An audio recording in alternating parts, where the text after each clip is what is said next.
할렐루야. 네, 주님의 이름으로 인사드립니다. 저는 한사랑교회에서 목양부와 청소년교회 그리고 한사랑 학당을 담당하고 있는 박준일 목사입니다. 아무래도 이 자리에는 저를 모르시는 분들도 계실 것이기 때문에 제 인사부터 간단히 하고 시작하려고 합니다. 제가 2014년도에 수련 목회자로 한사랑교회에 파송을 받게 되었는데, 수련 목회자는 그 훈련 기간이 3년입니다. 당시에는 감리교 이 교류와 장정 그 법에 따라서 3년이 지나면 반드시 다른 곳으로 임지를 이동했어야 하는데, 제가 수련 목회자 훈련을 받는 둘째 해에 이 법이 대대적으로 개편이 되어 버렸어요. 그래서 제가 3년을 계획하고 왔다가 지금 9년째 한사랑교회에서 열심히 사역 중에 있습니다. 여러분 나이에서 한번 9살을 한번 빼보십시오. 바로 그때입니다. 생각만 해도 좋은 때 아니십니까? 저도 총각으로 왔다가 어느새 결혼도 하고 아이도 둘이나 낳고 젊은 아재가 되어가고 있는 것 같아요. 은혜로운 그 찬양 가사 중에 혹시 그 찬양의 가사를 기억하십니까? 우리 만남은 우연이 아니야. 우리 옆 사람과 한번 그렇게 인사해 볼까요? 우리 만남은 우연이 아닙니다.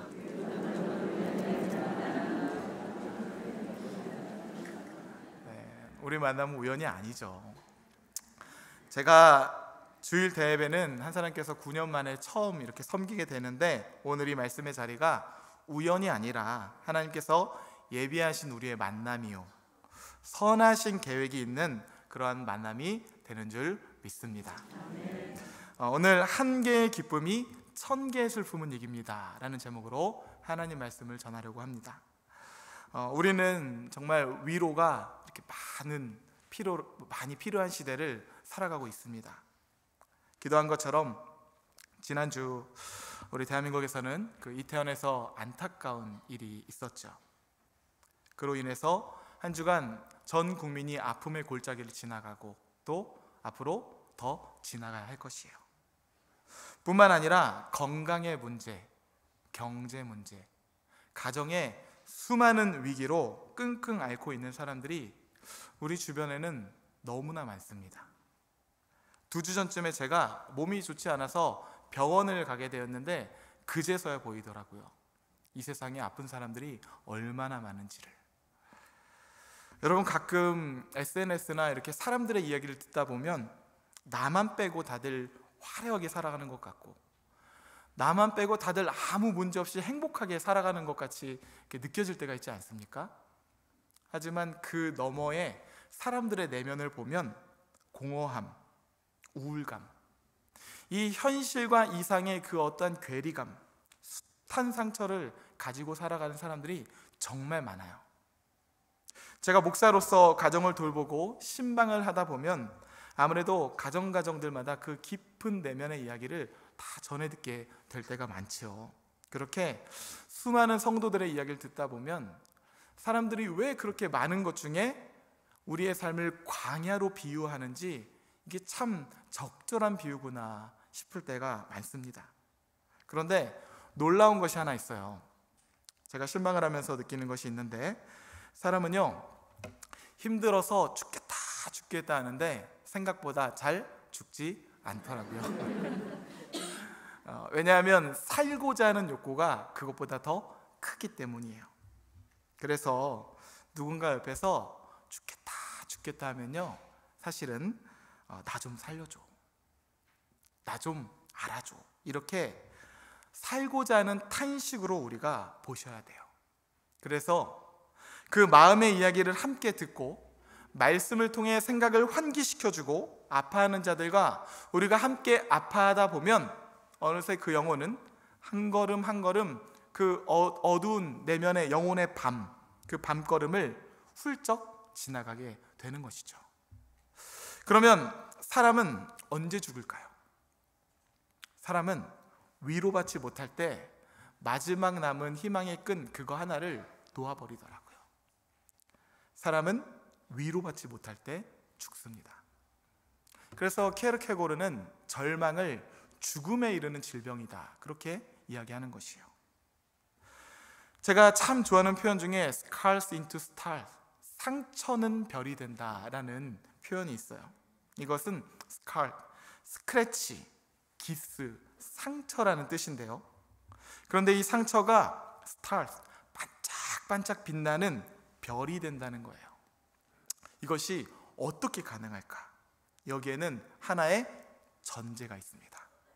그것은 바로 고통을 당할 때 우리가 어떻게 바른 태도를 가질 것인가. 이것에 따라서 우리의 상처는 누군가를 찌르는 칼이 되기도 하고, 또한 반짝반짝 빛나는 우리 내면의 진주가 되기도 한다는 것이에요. 살아가다 보면 모두가 예기치 못한 상황을 만날 때가 참 많습니다. 원하지는 않지만 어려운 순간들을 경험할 때가 너무나 많아요. 이것을 scars, 상처라고 한다면 우리가 갖는 바른 태도, 이 반응으로 말미암아 반짝반짝 빛나는 별의 인생을 빚을 수 있다, 이렇게 이야기하는 것이죠. 마치 그 조개가 자신의 몸속에 들어온 이물질로 인해서 괴로워서 쓰라려서 이리 비비고 저리 비벼서 마침내는 아름다운 진주를 빚어내는 것처럼 말이죠. 그래서 우리들 교회를 섬기는 김양재 목사님은 참 재밌는 비유를 하셨는데, 별별 문제 있는 가정들이 하나님 안에서 반짝반짝 빛나는 별 가정이 된다, 이렇게 비유를 하기도 하십니다. 참고로 김양재 목사님은 11월 24일 목요일에 자녀교육 콘서트라는 일정으로 한사랑교회에 오셔서 말씀을 전하세요. 정말 좋은 교회이니 가정의 회복을 갈망하시는 분들은 꼭 참석하셔서 많은 은혜를 받으시기 바랍니다. 이렇듯 어떤 사람의 마음에는 백자루, 천자루의 칼이 들어있는 경우가 있고, 또 어떤 사람 마음 가운데는 주옥 같은 진주가 들어있기도 한 것이에요. 그러면 여러분께 한번 여쭙겠습니다. 여러분의 마음 가운데는 무엇이 담겨 있습니까? 한번 마음속으로 떠올려 보셨으면 좋겠어요. 오늘 본문 시편 기자 다윗은 이렇게 고백하지요. 여호와께서 사람의 걸음을 정하시고 그의 길을 기뻐하시나니. 하나님께서 사람의 발걸음을 정하시고 그 걸음을 기뻐하신다 말씀하세요. 이것은 사명과 관련된 말씀입니다. 사람은요, 부모를 통해서 태어났지만 부모로부터 태어난 존재는 아니죠. 그래서 레바논이 낳은 천재 작가 칼릴 지브라는 아이들에 대하여 이렇게 말합니다. 아이들은 부모를 통해서 왔지만 부모로부터 온 것은 아닙니다. 하나님으로부터 온 존재라는 것이요. 모든 인간은요, 하나님으로부터 왔다 이야기하는 것입니다. 그러면 하나님은 왜 우리를 이 땅 가운데 보내셨을까? 사명이 있다는 것이에요. 우리는 우연한 존재로 우연히 태어나서 그저 잘 먹고 잘 살다가 그렇게 소멸되는 존재가 아니라는 것이에요. 하나님으로부터 와서 하나님이 주신 인생이라는 사명을 잘 감당하다가 하나님이 부르시면 하나님을 향해 그 본향을 향하여 나가는 것이 우리의 인생 사명이라는 것이죠. 그래서 말씀하세요. 여호와께서 사람의 걸음을 정하시고 그의 길을 기뻐하신다. 각 사람을 향한 하나님의 때와 하나님의 방법과 하나님의 열매가 있다는 것이죠. 그런데 우리가 이것을 알지 못하고 그저 자신의 때와 자신의 방법, 자신의 열매만 고집하는 인생을 살아간다면 우리는 하나님의 이 놀라운 계획, 그 발걸음은 다 뒤엉켜버리게 되고 우리의 삶은 상처로 얼룩진 인생이 될 수밖에 없다는 것이에요. 그래서 잠언 기자는 말하죠. 사람이 마음으로 자기의 길을 계획할지라도 그 걸음을 인도하시는 이는 여호와시니라. 여기에는 고통의 문제도 그 연장선상에 있습니다. 성경에는 고통에는 하나님의 분명한 뜻이 있다고 그렇게 말씀하시죠.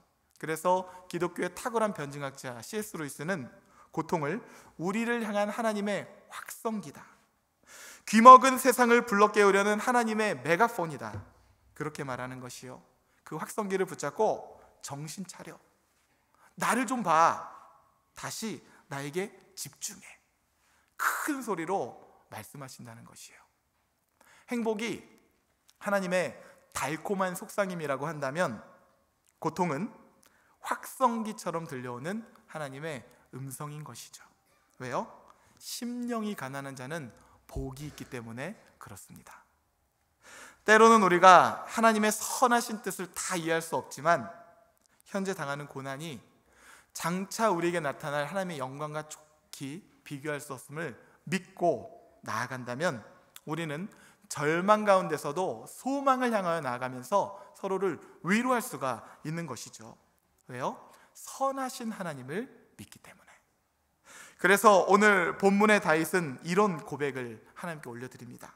그는 넘어지나 아주 엎드러지지 아니함은 여호와께서 그의 손으로 붙드심이로다. 믿는 사람도 넘어진다는 거예요? 안 넘어진다는 거예요? 넘어질 수 있다는 거예요.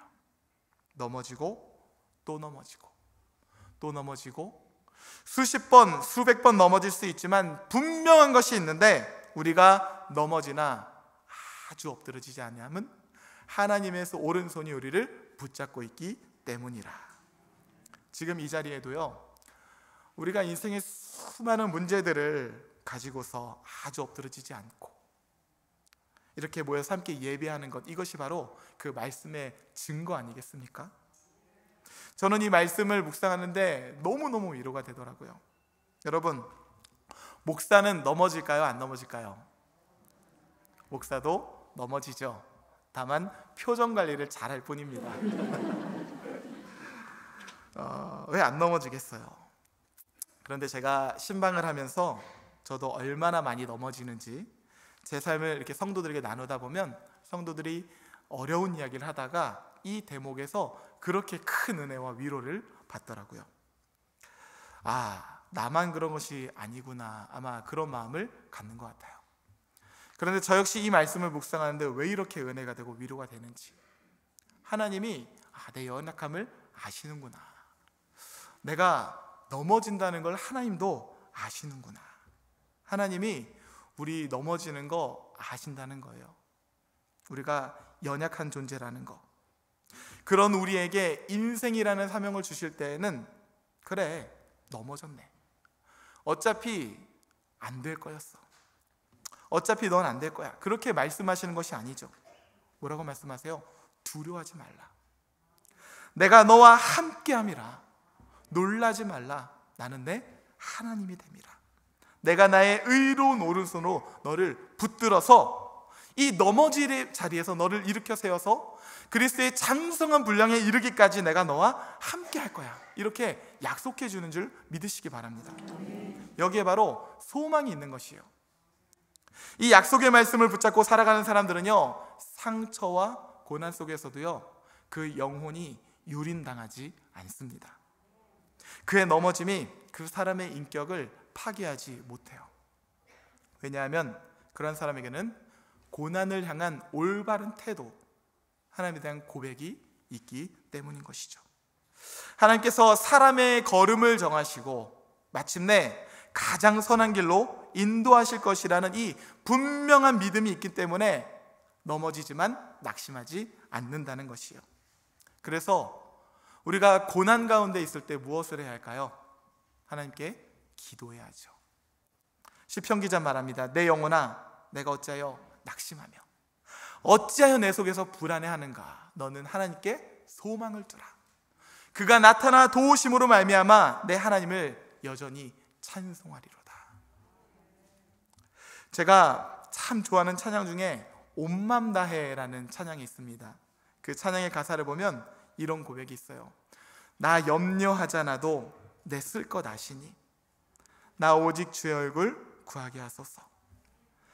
다 이해할 수 없을 때라도 감사하며 날마다 순종하며 주 따르오리다. 이렇게 고백합니다. 저 역시요, 기도할 때 하나님의 크신 계획을 헤아리지 못하고 이해하지 못할 때가 너무나 많아요. 그럴 때면 저도 기도할 수도 없습니다. 그저 하나님, 하나님 하면서 이 하나님의 이름을 부르는 것이 전부예요. 그런데 놀라운 것이 있는데, 그렇게 하나님의 이름을 부르다 보면 어느새 제 마음의 고백 가운데도 이러한 찬양의 가사의 고백이 울려 퍼지게 되는 거예요. 하나님, 저 염려하지 않아도 하나님께서 다 아신다고 말씀하셨죠. 지금 이 모든 상황들이 이해가 되진 않지만 이 또한 하나님의 선하신 인도하심이 있을 테니 그저 감사하며 오늘도 순종함으로 나아가겠습니다. 상황은 변하는 것이 하나도 없는데 기도 가운데 하나님께서 제 마음 가운데 평안함과 담대함을 부어주셔서 독수리가 날개치며 올라온 같은 새 힘을 얻게 되는 것이죠. 울며 씨를 뿌리며 기도 중에 제 고난을 심었더니 하나님께서 행복의 열매를 맺게 하시는 것이에요. 그래서 다윗은 악인의 형통은 아침에 잠깐 푸르다가 저녁에 시들어버리는 풀과 같은 것이지만 의인은 잠시 잠깐 고난을 당할지라도 하나님께서 반드시 그를 일으켜 주시고 복 주실 것이니 낙심치 말라 선언하는 것입니다. 그럼 여러분, 다윗은 이 한 편의 시를 고백하기 위해서 어느 정도의 시간이 걸렸을까요? 오늘 본문 25절 26절 말씀입니다. 내가 어려서부터 늙기까지 의인이 버림을 당하거나 그의 자손이 걸식함을 보지 못하였도다. 그는 종일토록 은혜를 베풀고 꾸어주니 그의 자손이 복을 받는도다. 시편 37편 이 한 편의 시를 써내려 가기 위해서 다윗은요 그의 한평생의 시간이 걸렸다는 것이에요.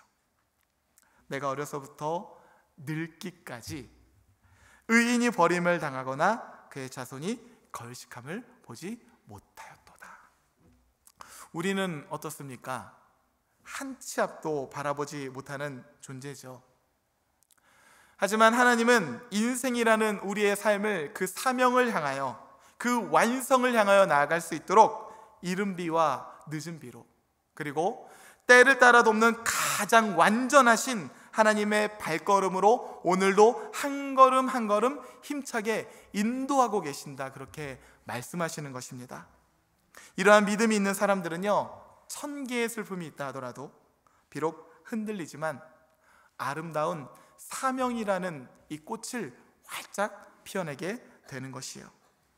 사도 바울은 이러한 진주를 빚어내는 고백을 하나님께 올려드립니다. 이후로는 누구든지 나를 괴롭게 하지 말라. 내가 내 몸에 예수의 흔적을 지니고 있노라. 상처라는 단어, 고난이라는 삶이 어느새 하나님 안에서 아름다운 진주의 고백으로 번져지고 있어요. 내가 내 몸에 예수의 흔적을 지니고 있노라. 요셉은 어떻던가요? 자신을 시기하고 질투해서 팔아넘긴 형님들을 오랜 시간이 지나고 나서 다시 재회하게 됩니다. 애굽의 총리가 되어서 그때 자신을 인생의 벼랑 끝으로 골짜기로 밀어넣은 형님들에게 이렇게 이야기합니다. 두려워하지 마소서. 내가 하나님을 대신하리이까. 당신들은 나를 해하려 했으나 하나님은 그것을 선으로 바꾸사 오늘과 같이 많은 백성의 생명을 구원하게 하시려 하셨나니. 악에게 지지 않고 선으로 악을 이겨나가는 아름다운 진주를 빚고 있지 않습니까? 히브리서 기자도 말합니다. 내가 무슨 말을 더 하리요? 기드온, 바락, 삼손, 입다, 다윗 및 사무엘과 선지자들의 일을 말하려면 내게 시간이 부족하리로다. 이른 아침부터 늦은 저녁까지 수고의 떡을 먹으며 저 또한 지친 이 기색을 띠고 집에 들어갈 때가 있습니다. 그런데 제 아이들이 저를 향해서 아파하면서 와락 안기고 저를 환영하면요 그 작은 품이 왜 이렇게 넓게 느껴지는지 모르겠어요. 아이들이 저를 안아줄 때 제 모든 수고와 아픔과 고난과 지친 기색이 한순간에 물러가는 것을 경험하게 돼요. 왜요? 사명이기 때문에 그렇습니다. 마찬가지예요. 하나님께서 하나님 그 넓으신 품으로 우리를 안아주시고 말씀으로 우리를 안아주실 때 우리의 모든 고난과 슬픔과 지친 기색은 하나님 안에서 반짝반짝 빛나는 별이 되는 것이죠. 제가 이른 비와 늦은 비, 이 단어를 묵상할 때 그런 생각을 하게 됩니다. 봄, 여름, 가을, 겨울 4계절 때를 따라서 하나님께서 계절 과일을 우리 가운데 주시지 않습니까? 그 과일을 맛볼 때 얼마나 풍성하고 그 즐거움이 있습니까? 저도 과일을 참 좋아하는데 계절마다 주시는 하나님의 특별한 은혜와 이 놀라운 은총을 먹을 때 정말 이렇게 하나님의 은혜가 풍성한지 모르겠어요. 그런데 우리는 우리 삶 가운데 이른 비와 늦은 비를 원하기보다는 한탕주의에 빠져서 하나님 이번 한 번만 도와주시면, 하나님 이번 기도 제목 한 번만 들어주시면 더 이상 바랄 것이 없습니다, 이런 기도를 올려드릴 때가 참 많죠. 하지만 그런 목마름은 절대로 해결되지가 않는다는 것이에요. 그럼 우리의 목마름은 언제 해결이 될까요? 하나님께서 이른 비와 늦은 비로 때를 따라 돕는 은혜와 가장 적절한 은혜, 가장 완전한 발걸음으로 우리 걸음을 한 걸음 한 걸음 옮기실 때 우리는 사명이라는 꽃을 활짝 피워낼 수가 있게 되는 것입니다. 혹시 남들보다 내가 상처가 더 많다고 그렇게 느껴지십니까? 사명이 있다는 것이에요. 살아있는 것은 다 아픈 소리를 내기 마련입니다. 살아있는 것은 여러 가지 어려움을 당하는 것이 당연합니다. 그러나 하나님께서 우리를 안아주시면 우리의 아픔은 하나님 안에서 아름다운 진주가 되는 것이죠. 남보다 아픔이 많다? 상처의 포로가 되지 말고, 절망의 포로가 되지 말고 하나님 앞에 가지고 나가서 하나님, 이 세상에서 저를 어떻게 선용하실 것인가요? 저에게는 기대감이 있습니다. 제가 곪아 죽는 조개가 되는 것이 아니라 진주를 만드는 하나님의 자녀가 되겠습니다. 이러한 고백을 올려드리시길 축복합니다. 아직 가장 훌륭한 시는 쓰여지지 않았다고 이야기하죠. 가장 아름다운 아직 불려지지 않았다고 이야기합니다. 바라기는 오늘 우리에게 주시는 하나님의 이 말씀, 이 소망의 말씀으로 말미암아 여러분이 상처 입은 치유자가 되어서 이 세상을 위로하고 여러분들의 가정을 치유하는 하나님 나라의 시인들이 되시기를 주님의 이름으로 축복합니다. 우리 다 함께 이런 마음을 담아서 찬송가 342장을 부르며 하나님께 전진하도록 하겠습니다.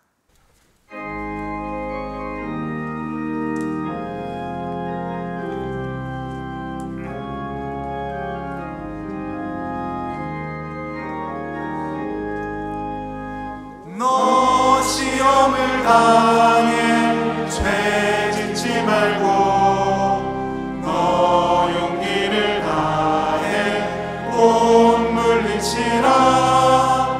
너 시험을 이겨 새 힘을 얻고 주 예수를 믿어 늘 승리하라.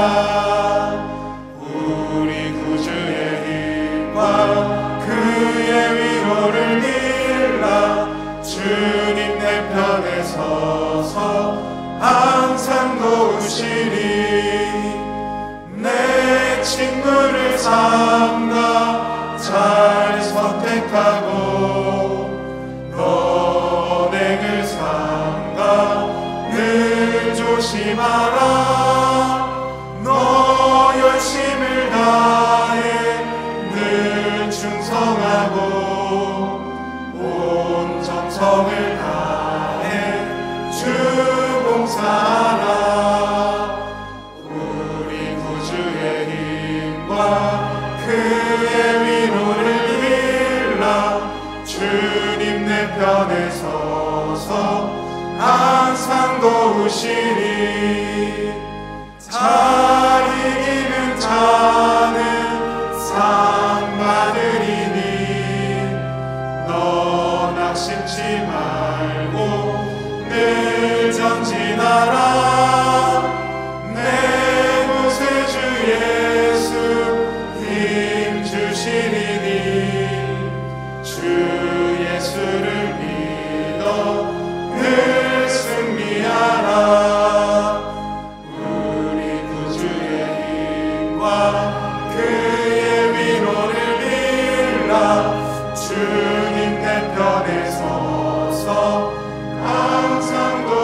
잘 이기는 자는 상 받으리니 너나 심지 말고 늘 전진하라. 내 구세주 예수 힘 주시리니 주 예수를 이것이 바로 우리를 향한 하나님의 뜻입니다. 우리 구주의 힘과 그의 위로를 빌라. 주님 내 편에 서서 항상 도우시리. 우리 잠시 기도했으면 좋겠습니다. 하나님, 상처의 포로가 되지 않고 절망의 포로가 되지 않고 하나님의 우리와 함께 하시는 가장 좋은 그 기쁨, 그것 하나로 진주를 빚어가는 사명자가 되게 하여 주시옵소서. 절망 가운데서도 소망을 노래하는 상처 입은 치유자가 되게 하여 주시옵소서. 동성으로 같이 기도하겠습니다. 하나님, 그는 넘어지나 아주 엎드러지지 않음은 하나님의 오른손이 우리를 붙잡고 있기 때문이라고 말씀하셨습니다. 이 시간 우리의 믿음의 눈을 활짝 열어주셔서 우리를 위로하시고 우리를 붙잡아 주시는 하나님의 손을 붙잡을 수 있도록 주님 인도하여 주시옵소서. 하나님, 하나님께서 우리와 함께 하신다면 그 하나의 기쁨으로 우리가 1000개의 슬픔을 이겨나갈 줄 믿습니다. 상처로 인하여서 골마 족는 조개가 아니라 진주를 빚어내는 상처 입은 치유자가 되게 하여 주시옵소서. 하나님, 오늘도 수많은 문제들을 가지고 주의 전 앞에 모였습니다.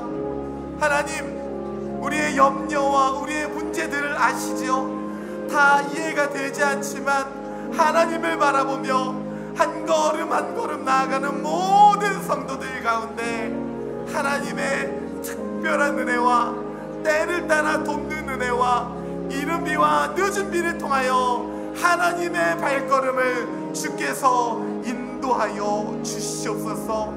습니다. 아버지, 함께 하시고 오늘도 주장하여 주시옵소서.